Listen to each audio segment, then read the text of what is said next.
इन्यूक्लिएटेड है, इस बात का ध्यान रखना। दूसरी बात लिखो, main cell organelles, main cell organelles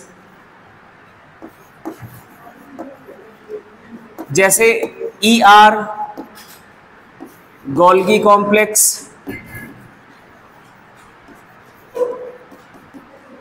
mitochondria, ETC, ऐसे कुछ आप नाम लिख लो, are absent in mature RBC. Main cell organelles ER, Golgi complex, mitochondria, ribosome, ऐसे कुछ सारे आप जो मेन सेल ऑर्गेनेल्स होते हैं वो आपके मैच्योर आरबीसी में एब्सेंट होता है, or absent in mature RBC. अब एक एक बात समझो। अभी सेल के बारे में बहुत कुछ ज्यादा नहीं पता, बट जितना पता है उसके बेसिस पर आप इन बातों को समझ सकते हो। माइटोकॉन्ड्रिया के बारे में पहले बात करते हैं। इसको क्या बोला जाता है? Power house of cell. ये करता क्या है? एटीपी की सिंथेसिस करता है, यही बात समझी होगी। और बेसिकली ये करता क्या है कि ग्लूकोज का ब्रेकडाउन करवाता है, ग्लूकोज का ऑक्सीजन के साथ ब्रेकडाउन करवाता है। एरोबिक रेस्पिरेशन माइटोकॉन्ड्रिया में होता है, ये बात समझी है कभी? एनारोबिक बोले तो ग्लाइकोलाइसिस साइटोप्लाज्म में चलता है, जहां जिसमें जब ग्लूकोज के ब्रेकडाउन में ऑक्सीजन की जरूरत होती है तो वो माइटोकॉन्ड्रिया में जरूरत होती है। किसमें जरूरत होती है? माइटोकॉन्ड्रिया में क्रेब्स साइकिल चलता है, मतलब ऑक्सीजन का यूज कौन करता है? माइटोकॉन्ड्रिया ऑक्सीजन का यूज करता है। अब जरा सोचो, आरबीसी है, आरबीसी को ट्रांसपोर्ट करना है ऑक्सीजन, और ऐसा इसके पास सेल ऑर्गेनेल हो माइटोकॉन्ड्रिया जिसे आप कह रहे हो, जो ऑक्सीजन खाता हो, ऑक्सीजन यूज करता हो, तो क्या ये आरबीसी का जो मेन पर्पस है ट्रांसपोर्टेशन ऑफ ऑक्सीजन वो कर पाएगा? वो रास्ते में खा के पार्टी कर लेगा। कौन? माइटोकॉन्ड्रिया। तो सेल को कौन सा ऑक्सीजन देगा? क्या देगा? नहीं दे पाएगा। बात समझ आई? इसलिए माइटोकॉन्ड्रिया एब्सेंट। मैच्योर आरबीसी में माइटोकॉन्ड्रिया डिलीट ही कर दो तो रास्ते में चोरी नहीं होगी। माइटोकॉन्ड्रिया की बात समझ आ गई। दूसरी बात समझो, ER के लिए। ER जो होता है ये बहुत ज्यादा ब्रांच एक नेटवर्क है साइटोप्लाज्म में, जो पूरे सेल को एक एज अ एंडोसाइटोस्केलेटन की तरह काम करता है। एंडोसाइटोस्केलेटन की तरह काम करता है, मतलब साइटोस्केलेटन है, सेल का जो शेप होता है उसको मेंटेन करने में, सेल का शेप को मेंटेन करने में ये मदद करता है। इसके साथ साथ और भी स्ट्रक्चर्स होते हैं, माइक्रोट्यूब्यूल्स एंड माइक्रोफाइब्रिल्स भी होते हैं, बट इनका काम भी ऐसा ही कुछ होता है।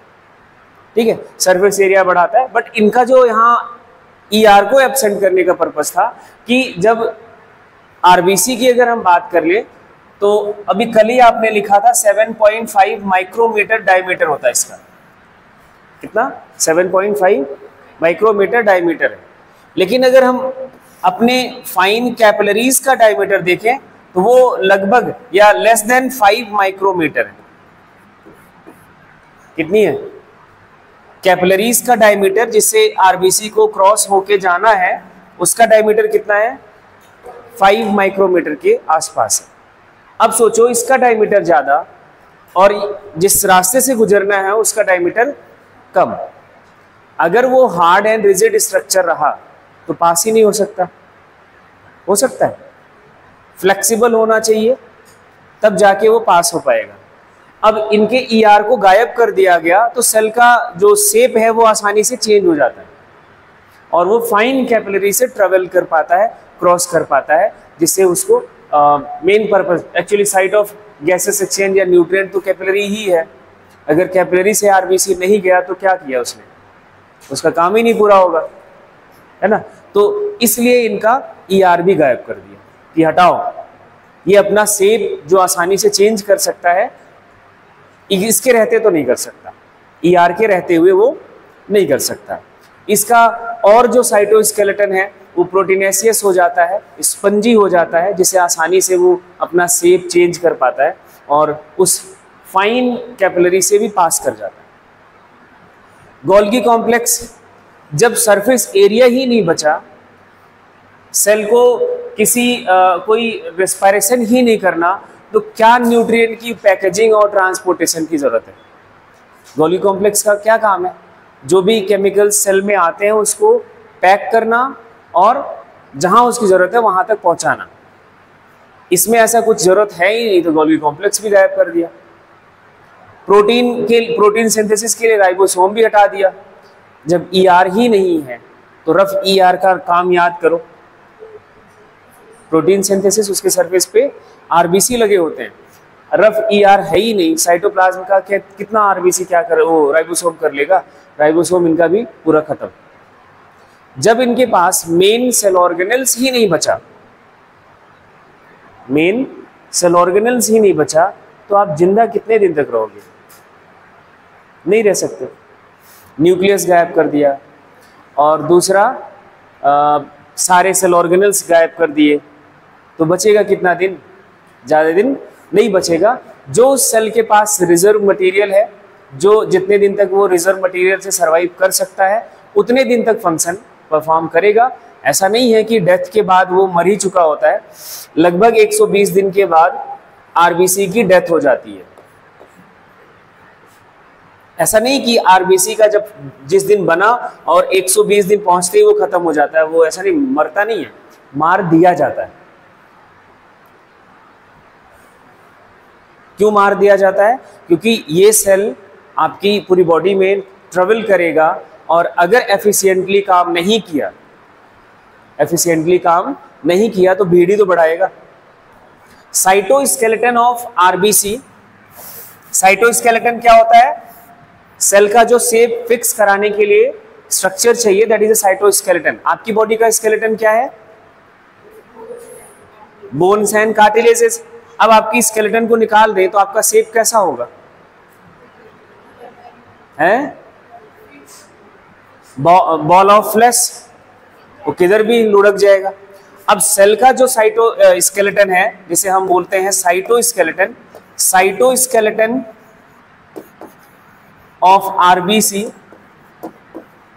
इज मेड अप ऑफ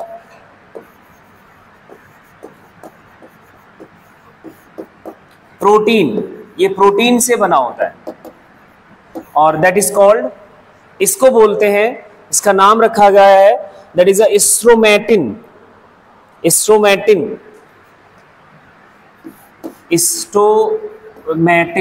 एक वर्ड तो ये दिमाग में प्रिंट कर लो। स्ट्रोमैटिन का जो नेचर है वो होता है स्पंजी, और ये स्ट्रोमैटिन की प्रेजेंस इसको फाइन कैपिलरीज से क्रॉस कराने में हेल्प करता है। अगर ईआर रहे इसकी जगह पे तो ये अपना शेप चेंज नहीं कर सकता जरूरत पड़ने पर।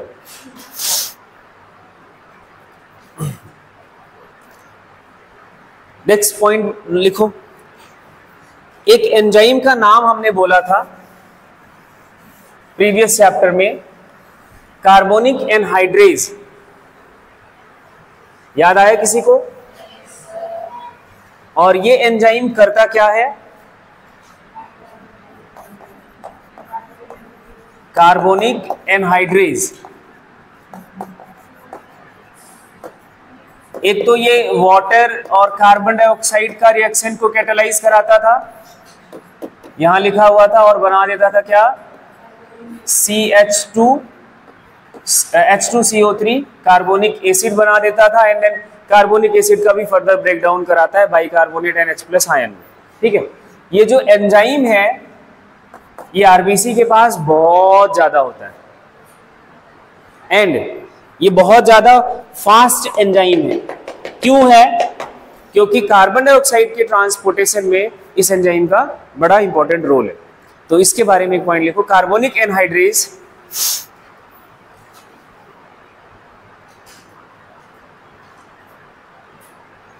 helps in transport of carbon dioxide। अब ये बात आपको समझाने की जरूरत नहीं है, पढ़ा हुआ है तो आपको बहुत क्लियर बात समझ आ रही होगी कार्बोनिक हाइड्रेट्स का रोल क्या है। Helps in transport of carbon dioxide which is one of the fastest enzyme, which is one of the fastest enzyme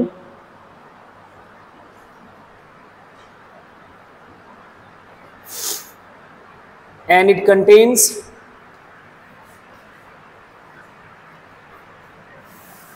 zinc ion Zn double plus, हाँ दो पॉजिटिव चार्जेस आएंगे।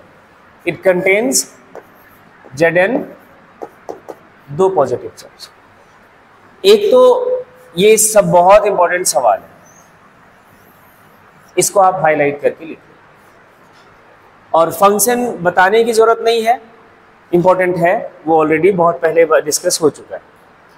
कार्बोनिक एनहाइड्रेज का जो अभी मैं वर्ड नहीं यूज करूंगा, वो जब एंजाइम पढ़ेंगे तो आपको ये बोलेंगे। एक्चुअली इन आयंस के लिए वर्ड यूज करा जाता है कोफैक्टर, एंजाइम को जो एक्टिवेट करता है। कार्बोनिक एनहाइड्रेज साइटोप्लाज्म में या आरबीसी के पास है ऑलरेडी, लेकिन वो तब तक एक्टिवेटेड फॉर्म में नहीं है जब तक उसको जिंक नहीं मिलेगा। ये जो मिनरल्स की डेफिशिएंसी से प्रॉब्लम्स होती हैं वो ऐसी कुछ होती है कि आपके कुछ एंजाइम्स काम करना ही बंद कर देंगे या उनकी एफिशिएंसी कम हो जाएगी। तो जिंक का इनटेक जरूरी है क्योंकि आपके आरबीसी का कार्बोनिक एनहाइड्रेज प्रॉपरली काम करता है। अगर उसको जिंक नहीं मिला तो वो काम नहीं करेगा। तो जिंक याद रखना इंपॉर्टेंट है। दूसरा बात लिखो, हीमोग्लोबिन, ये तो सबको पता होगा। आरबीसी के पास एक पिगमेंट होता है हीमोग्लोबिन, जिसे हम नाम देते क्या है, रेस्पिरेटरी पिगमेंट। क्यों कहते हैं? क्योंकि ये रेस्पिरेटरी गैसेस को ट्रांसपोर्ट करता है, इसलिए इसको हम रेस्पिरेटरी पिगमेंट कहते हैं। आरबीसी हैज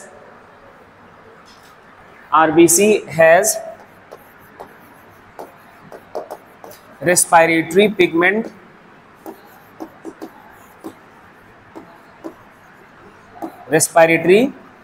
पिगमेंट जिसका नाम क्या है, हीमोग्लोबिन। और हीमोग्लोबिन के लिए हमने ये लिखने का तरीका सीख लिया था, HB। Haemoglobin, RBC has a respiratory pigment that is a haemoglobin. अब हीमोग्लोबिन के लिए लिखना red coloured iron containing, red coloured होता है ये पिगमेंट, आयरन कंटेनिंग है। वो भी आयरन किस फॉर्म में बता चुका हूं मैं, Fe डबल प्लस के फॉर्म में, फेरस आयन के फॉर्म में। ब्रैकेट में लिख लेना जब आयरन कंटेनिंग तो Fe डबल प्लस लिख लेना। ये Fe डबल प्लस को क्या बोलते हैं, फेरस आयन। तो ये बात याद रखना कि किस ऑक्सीडेशन स्टेट में आयरन हीमोग्लोबिन के साथ है। Red coloured iron containing complex protein,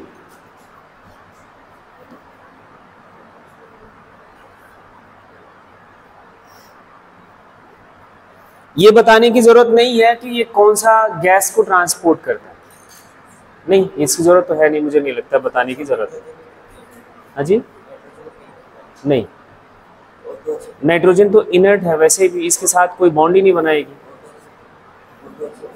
और कोई गैसेस हैं उसको करता है, और O2, CO2, carbon monoxide, ozone. Ozone तो इसके लिए खुद एक पॉल्यूटेंट है ना। एक बात लिखना, अ हेल्दी पर्सन हैज, ये आपको पता होना चाहिए और आई थिंक पता भी होगा। A healthy person has 12 to 16 gram,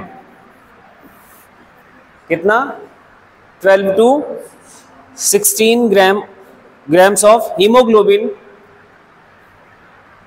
in every 100 ml of blood। 100 ml of blood में आपका जो हीमोग्लोबिन है वो कितना होना चाहिए? ये हेल्दी कंडीशन की बात है, ठीक है। इससे कम हुआ तो आप समझ रहे हो क्या होगा? कम हुआ तो एनीमिया। किस कंडीशन में जाओगे? एनीमिया। ज़्यादा हुआ तो अच्छी बात है, हाँ, फिर वो चमक आएगी, रेडनेस आएगी, ये अच्छी बात होती है। चलो ये तो आप समझदार हो, याद रखना। अब आप देवियों खुद का हीमोग्लोबिन पता कराओ और देखो कि आप किस कंडीशन में हो। जिसको पता है वो अच्छी बात। ये पूछ रहा है मेरे से, जब हीमोग्लोबिन कम है ऑक्सीजन ट्रांसपोर्टेशन कम होगा, कार्बन डाइऑक्साइड ट्रांसपोर्टेशन कम होगा, ढंग से नहीं होगा, और मतलब बॉडी को सेल को ऑक्सीजन सप्लाई ढंग से नहीं मिलेगी तो मेटाबॉलिज्म कैसे होएगी? हाँ, तो इनके जिनके कम होते हैं उनके पैर में या बॉडी में दर्द रहना या थकावट सी रहना, वो सब क्या है? इसी का तो इम्पैक्ट है, और कुछ है? इसको बढ़ाने का तरीका बहुत अच्छा है, खाओ पियो मस्त रहो। मेरे लैंग्वेज में बस इतना सा बात करते हैं। नहीं, ये जो आपका ये बहुत सीरियस कंसर्न है, लेते हैं बड़े लाइटली इसलिए क्योंकि हमारा जो सोसाइटी है ना नॉन साइंटिफिक है, उसको इन सारी बातों से कोई फर्क नहीं पड़ता कि बच्चा हीमोग्लोबिन उसमें कम है कि ज़्यादा है, वो उसको सही से नींद आ रही है नहीं आ रही है। तुम ठीक दिख रहे हो तो माँ बाप को लग रहा है कि हमारा बेटा ठीक है, हमारा बच्चा ठीक है। ये दो कंपोनेंट से बना हुआ है, हीम और ग्लोबिन प्रोटीन। हीम और ग्लोबिन प्रोटीन। हीम जो है इसका हीमोग्लोबिन का 5% पोर्शन बनाता है और ये जो ग्लोबिन प्रोटीन है वो 95% जो पोर्शन है वो बनाता है। इनसे अगर कंपोजिशन में देखें तो ये 5% वो 95%। हीम में आता क्या क्या है? एक तो आपका ये ferrous ion and porphyrin ring, ये एक रिंग है केमिकल ऑर्गेनिक साइक्लिक कंपाउंड की, तो ये अभी आपको लिख लेना है, जब हम क्लोरोफिल पढ़ेंगे तब बात करेंगे। क्या क्या आता है? पोरफायरिन रिंग एंड आयरन, दो कंपोनेंट आते हैं हीम में। एंड आपको ग्लोबिन के बारे में बात करें तो ग्लोबिन एक प्रोटीन का नाम है which is made up of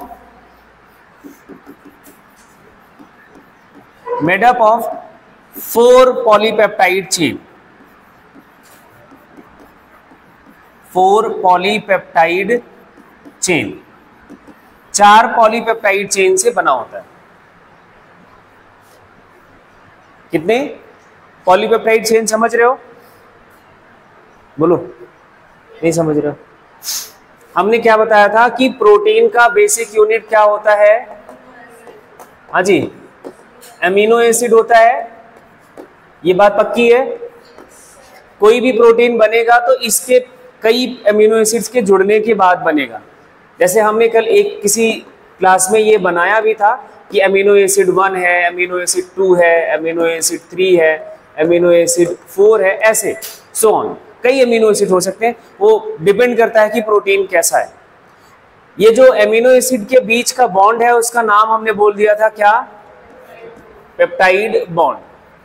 ऐसा जो अमीनो एसिड का एक चेन बने जिसमें कई पेप्टाइड बॉन्ड हो, 1 2 3 4 ऐसे सो ऑन, तो उसको हम बोलते हैं पॉलीपेप्टाइड। पॉली का मतलब मेनी, पेप्टाइड बॉन्ड के लिए वर्ड यूज करा जाता है। ऐसा चेन अमीनो एसिड का which has a many peptide bond, that is a chain of amino acid. क्या है? Chain of amino acid. तो ये 4 पॉलीपेप्टाइड चेन से बना होता है। ये बात पक्की है, याद हो गई? याद करो अभी, 4 पॉलीपेप्टाइड चेन से मिलकर बना हुआ है, जिसमें हम इन पॉलीपेप्टाइड चेन्स के बारे में बात करेंगे। 4 पॉलीपेप्टाइड चेन को हम 2 ग्रुप में डिवाइड करेंगे, 2 अल्फा और 2, अभी मैं नहीं लिखूंगा, 2 बाद में बताता हूं। 2 और पॉलीपेप्टाइड चेन होंगे, ये या तो बीटा या गामा या फिर डेल्टा, ये डिपेंड करता है कि किस टाइप का पॉलीपेप्टाइड, किस टाइप का आपका एक्चुअली क्या है एमिनो हीमोग्लोबिन बनना है, किस टाइप का हीमोग्लोबिन है, वो उस पर डिपेंड करता है कि 2 बीटा का चेन होगा या 2 किसका गामा का होगा या फिर 2 डेल्टा का। लेकिन ये 2 जो है ना अल्फा वाले 2 अल्फा पॉलीपेप्टाइड चेन ये फिक्स्ड है, ये मेन है एंड कंपलसरी चेन। लिखो इसके नीचे 2 अल्फा पॉलीपेप्टाइड चेन के लिए कंपलसरी पॉलीपेप्टाइड चेन है, ये कंपलसरी है पहली बात। एंड अल्फा पॉलीपेप्टाइड चेन, अब जो लिखने जा रहे हो ध्यान से लिखना, alpha polypeptide chain is made up of 141, क्या 141 एमिनो एसिड्स।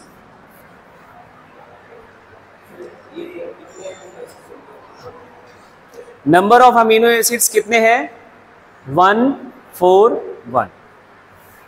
चलो जरा इसको देखो पहले, ये ऊपर अभी जो आपने एग्जांपल बनाया, अभी मैंने कहा कि ये एक आपका पॉलीपेप्टाइड चेन है, तो इसमें नंबर ऑफ अमीनो एसिड्स कितने हैं 4, पेप्टाइड बॉन्ड कितने हैं 3।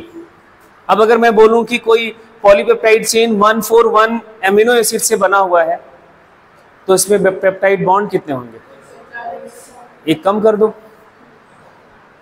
एक बार, तो यही सवाल है कि अल्फा चेन में कितने पेप्टाइड बॉन्ड्स बनेंगे 140। एक आपको कर देना कम, जितने भी अमीनो एसिड्स आपको दिए जाए उससे एक कम करके आप उसका बॉन्ड डिसाइड करो। अब उसके बाद आ जाओ, ये जो 2 बीटा और गामा और डेल्टा चेन्स हैं, ये टाइप ऑफ हीमोग्लोबिन पर डिपेंड करता है कि किस टाइप का हीमोग्लोबिन है। ठीक है, लिखना इसमें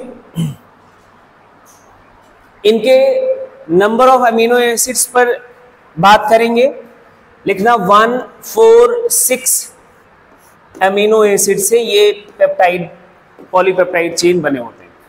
कितने 146, मतलब पेप्टाइड बॉन्ड का नंबर 145। अब आ जाओ, आपको थोड़ा अभी लग रहा होगा कि ये क्या है। अभी हीमोग्लोबिन का जरा मैं टाइप लिखता हूं। एक हीमोग्लोबिन का नाम है HbA, तीनों में 146 एमिनो एसिड है, तीनों का नंबर फिक्स्ड है 146 एमिनो एसिड्स। डिफरेंस इनमें डिफरेंस नहीं, ये डिफरेंस इसके साथ आने पे डिपेंड करेगा। इस पे आओ, HbA का नाम लिखते हैं, अभी देखना। HbA जब भी हम बात करते हैं ये बना होता है 2 अल्फा और 2 बीटा चेन से। 4 होने हैं, 4 हो गए, 2 अल्फा और 2 बीटा चेन से मिलकर बना होता है जब हीमोग्लोबिन, उस हीमोग्लोबिन का नाम है HbA। और ये हीमोग्लोबिन आपको मिलता किसमें है, एडल्ट्स में। किसमें, एडल्ट्स में। हम आपकी बॉडी में यही हीमोग्लोबिन है, एडल्ट हीमोग्लोबिन इसको कहा जाता है।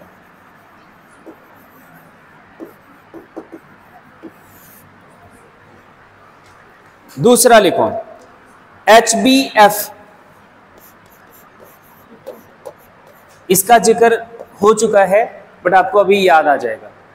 फीटल हीमोग्लोबिन, जब भी हमने वो ऑक्सीजन डिसोसिएशन कर्व की बात की थी तब ये वर्ड डिस्कस किया था कि फीटल हीमोग्लोबिन जो है वो ऑक्सीजन के साथ एफिशिएंसी ज़्यादा रखता है।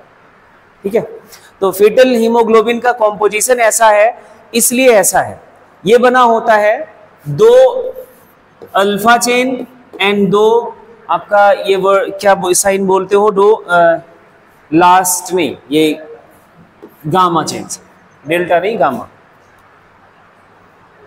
2 अल्फा और 2 गामा चेन। ये foetal haemoglobin, foetal HB। Foetus में इस कॉम्पोजिशन का हीमोग्लोबिन होता है। हाँ जी, किसका? नहीं, ये हीमोग्लोबिन के टाइप को रिप्रेजेंट करने का सिंबल है। HbA मतलब एडल्ट हीमोग्लोबिन, HbF मतलब फीटल हीमोग्लोबिन। अब जरा दूसरा लिखो, HbB, 2 अल्फा, अल्फा तो फिक्स होगा, प्लस बचा क्या? 2 डेल्टा। ये क्या बोलते हैं वो वर्ड? ये old aged H,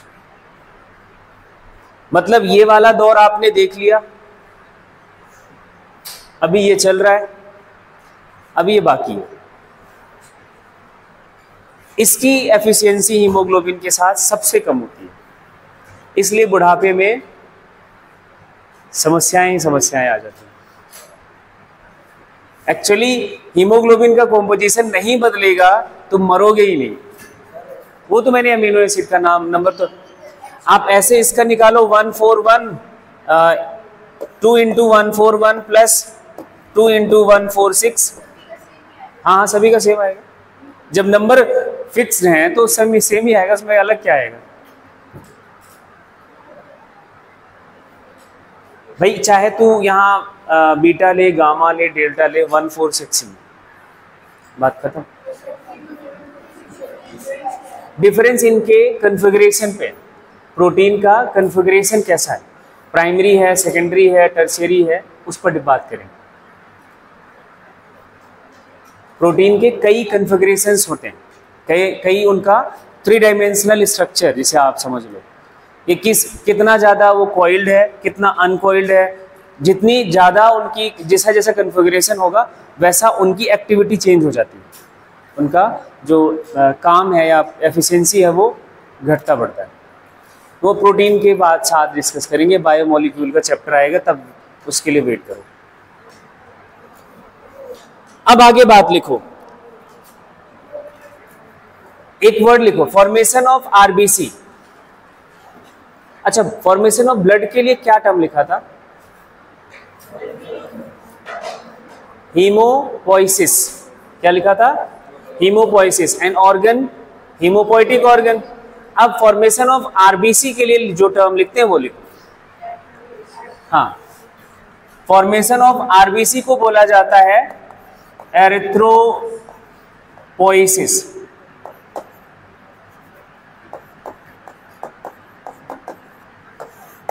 and organ same बात है, क्या लिखोगे? एरिथ्रोपोइटिक ऑर्गन, ये POIE, एरिथ्रोपोइटिक ऑर्गन।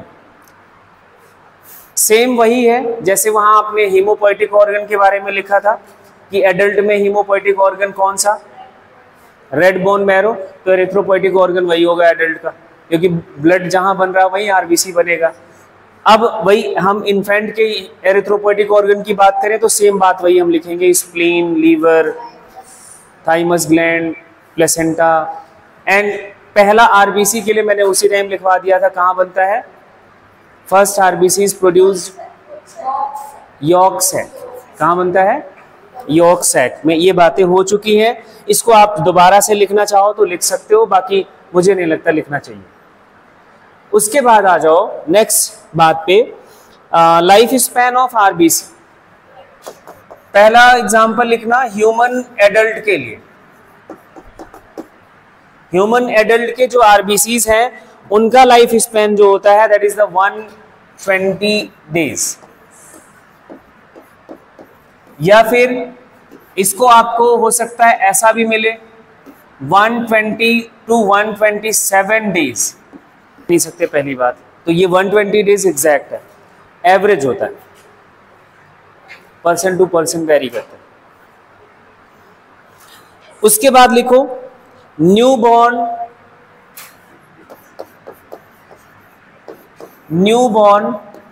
अब जरा आप बताओ, न्यूबॉर्न का लाइफ स्पैन आरबीसी का न्यूबॉर्न में आरबीसी का लाइफ स्पैन कम होगा कि ज्यादा होगा? ज्यादा होगा? कम होगा। क्यों? हाँ, उसकी एफिशिएंसी ज्यादा है। जब कोई इंसान या कोई भी ऑब्जेक्ट जब ज्यादा परफॉर्मेंस शो करेगा तो उसकी ड्यूरेशन कम हो जाएगी। और आरबीसी यहाँ देख लो, जो हीमोग्लोबिन का इन्फेंट का एचबी है वो बहुत ज़्यादा एफिशिएंट होता है, एडल्ट और ओल्ड से तो कम ही, बहुत ज़्यादा ही होएगा। इसलिए इनकी जो लाइफ स्पैन है वो सिर्फ होती है 100 डेज की।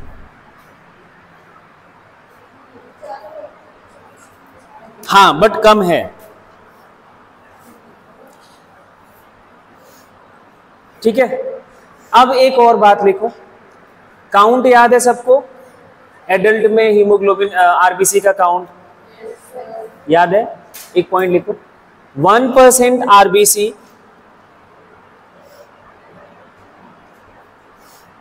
Are destroy, 1% RBC are destroy daily, but in same number. अभी मत सोचना कि इतने मर जाते हैं तो कुछ दिन के बाद तो पूरा आरबीसी खत्म हो जाएगा।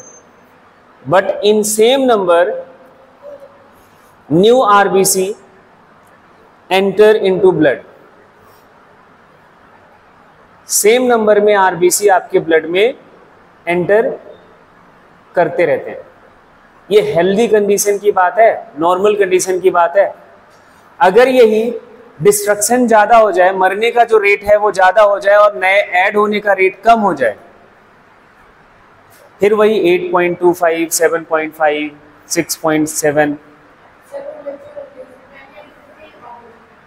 क्या, वो डिपेंड करता है कि कौन से टाइप का एनीमिया हुआ है, क्या इनमें डेफिशिएंसी है, आयरन की या विटामिन B12 की। Normally iron.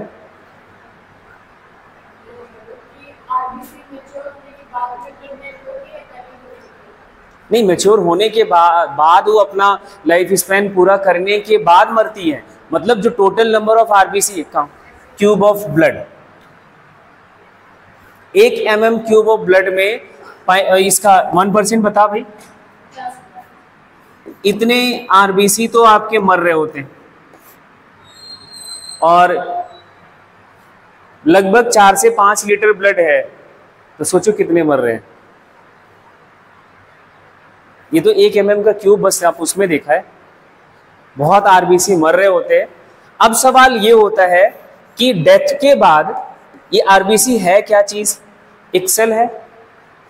अब आपको अगर सेल का बारे में थोड़ा आइडिया है तो सेल बना है बायोमोलिक्यूल से। किससे बना है? बायोमोलिक्यूल्स, कार्बोहाइड्रेट होगा, प्रोटीन होगा, फैट होगा, इन्हीं सबसे बना होगा। अरे उसके सब कुछ यही होंगे और क्या होगा, आयंस होंगे, यही सब होगा।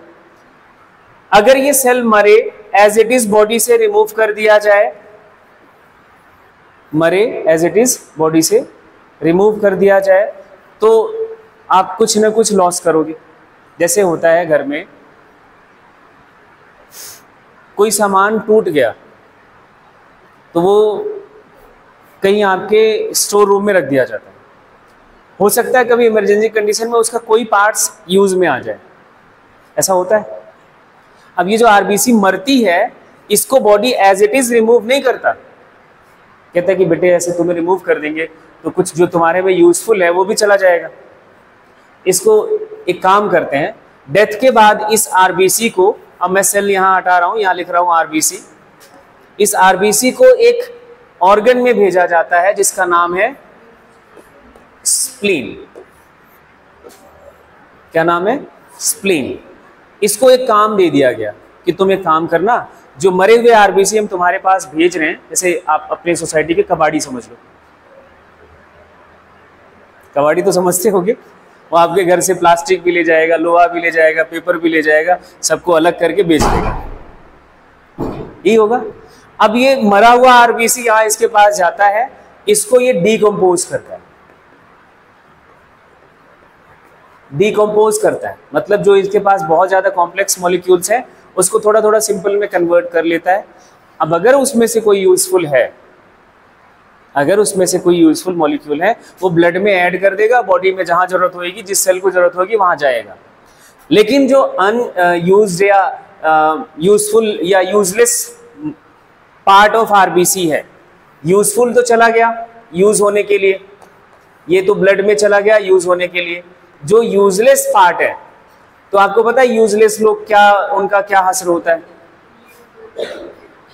यूजलेस को बॉडी से रिमूव कर दिया जाता है आपके फीसेस के साथ। किसके साथ? फीसेस के साथ। बात समझ आई? इसलिए ये डिकम्पोजिशन करता है आरबीसी का, इसलिए इस स्प्लीन को बोला जाता है ग्रेवयार्ड ऑफ आरबीसी। और ग्रेवयार्ड का मतलब पता ही होगा सबको, क्या होता है? कब्रिस्तान। कब्रिस्तान में कभी बैठ के 12 बजे रात में देखना, या उससे गुजर जाना, ना पता हो तो ठीक है, और पता हो तो भाई साहब कुछ भी हो सकता है। ग्रेवयार्ड ऑफ आरबीसी इसलिए इसको बोला जाता है क्योंकि यहाँ पे आरबीसी का क्या होता है? डिकम्पोजिशन। बात समझ आई? और आपको जब कब्रिस्तान में दफनाया जाएगा तो आपका भी वहां यही हश्र होगा। वो अलग बात है कि चलो आपके ऐसे कुछ रिलीजन्स हैं जहां पे पूरी दुनिया के लिए एक बहुत बड़ा सीरियस कंसर्न है। 12th में आप ये पढ़ोगे टॉपिक, 12th में आपका एक बायोडाइवर्सिटी कंजर्वेशन का चैप्टर है, उसमें ये एग्जाम्पल है। इंटरनेशनली ये घोषित बदनाम हो चुका है आगरा और मथुरा, इंटरनेशनली। आज जो इनका डिस्कशन खत्म हो जाए। ताजमहल की जो खासियत है वो ये है कि वो वाइट मार्बल से बना हुआ है और वो बड़ा अच्छा दिखता है ना। लेकिन मथुरा जो है वो ऑयल इंडस्ट्री बहुत है, ऑयल इंडस्ट्री बहुत तेजी से आगे बढ़ी है और बहुत काम होता है। ऑयल इंडस्ट्री से एयर पोल्यूशन बहुत होता है। ऑयल बनाने के लिए ना बहुत कुछ जलाना पड़ता है, तो उससे ऑयल का जो प्यूरिफिकेशन है उस प्रोसेस में इंडस्ट्रीज को बर्न करना पड़ता है। फ्यूल बहुत ज़्यादा बर्न होता है तो गैसेस बहुत निकलती है, स्पेशली वो सल्फर डाइऑक्साइड। उससे होता है एसिड रेन, और वो कोरोड कर रहा है ताजमहल को, और ताजमहल का कलर को फेड कर रहा है, क्योंकि वो 7 वंडर्स का एक वो एग्जाम्पल रहा है। तो उस पर जो आपके स्प्लीन के लिए लिख लिया, ग्रेवयार्ड ऑफ आरबीसी है। अब एक और बात है, जब आरबीसी ज्यादा हो गया, आपके ब्लड में थोड़ा बहुत एक्स्ट्रा इनका नंबर हो जाता है, लेकिन बहुत ज्यादा या मींस नंबर जब बढ़ जाता है तो कुछ आरबीसी स्टोर्ड भी होते हैं, या हम कहें तो ब्लड आपकी बॉडी में स्टोर भी रहता है। जैसे ब्लड बैंक में, ब्लड बैंक में क्या होता है? ब्लड स्टोर करते हैं। तो आपकी बॉडी में भी इमरजेंसी के लिए कि आपकी वो सरवाइव कर सके, कहीं अगर ब्लड लॉस ज़्यादा हो गया एक अचानक से, तो कुछ ब्लड स्टोर होता है, वो भी स्प्लीन करता है। कुछ अमाउंट ऑफ ब्लड स्टोर रहता है, पर्सन टू पर्सन वेरी करता है कि वो अब डिपेंड करेगा आपकी हेल्थ कैसी है। तो वो इसको एक और नाम दिया जाता है blood bank of body. Spleen is also known as blood bank of body. क्यों कहते हैं ये बात याद लिख लेना, because it stores extra blood corpuscles या ब्लड एलिमेंट्स।